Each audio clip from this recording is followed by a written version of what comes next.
Kokie pirmieji įspūdžiai per šitą parodą? Puikus, labai daug žmonių ir labai daug suinteresuotų stoti moksleivių, kurie ateina ir žino, ko nori. Ar tikėjotės tokį didelį moksleivio srautą? Realiai planavimo, kad jis bus daug mažesnis, bet jisai patenkino mūsų lūkesčius ir iš tikrųjų malonu, kad ateina tiek daug žmonių, kurie žino, ko nori ir dažniausiai pasidomėję ir tai padaro darbą daug lengvesnį.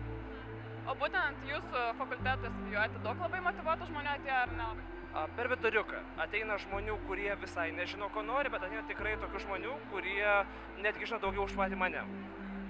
O jaučiatės būtent įvykdę tai, ką norėjote, liko kažkokių neįgyvendintų lūkesčių? Manau, dar anksti kalbėti, dar liko pakankamai daug laiko iki parodos uždarimo. O dar yra Vilniaus paroda. Aha. Ir ten žada dalyvauti? Taip, žinoma.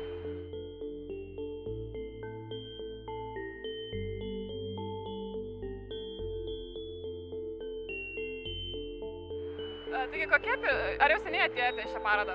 Gal prieš 20, pusvalandį. Ar jau radote kažką naudingo savo? Šiaip aš imu viską, nes namie reikia skaityti vis tiek. Mums dar ne 12 klasė, tai dar turim laiko pagalvoti.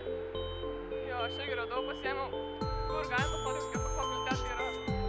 O jau maždaug padeda apsispręsti tokios parodos, ką norit būtent studijuoti, ar labiau tai asmeninis interesas namie ten kažkur apsižiūrėti? Šiaip, tokios parodos tai padeda kaip susipažinti su universitetu, bet manau, žmogus jau pats apsisprendžia pagal tai, ką jis sugeba geriausiai. Ir taip jau anksčiau. Aš taigi man atrodo, kad galima susipažinti su pačiom studijom, bet žmogus irgi turi pats apsispręsti, ko jis nori būti ateityje ir ką jis nori studijuoti.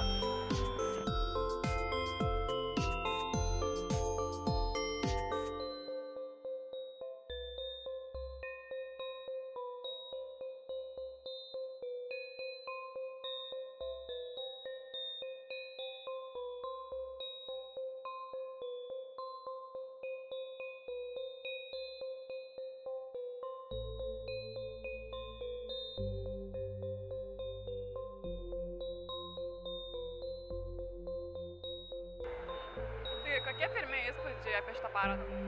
Tai iš tikrųjų labai daug žmonių, moksleiviai turėjo daug klausimų ir mūsų lūkestis buvo iš tikrųjų suteikti jiems kuo daugiau informacijos, kad jie tiesiog grįžtų namo ar ne su tom žiniom, kurios buvo reikalingos. Todėl mūsų stende buvo ir dėstytojų, ir administracijos darbuotojų, ir, žodžiu, savanorių iš tikrųjų iš daugelio specialybių, todėl tikimės, kad iš tikrųjų tie moksleiviai sužinojo viską, kas jiems buvo naudinga. O tikėjotės tokio didelio srauto moksleivių?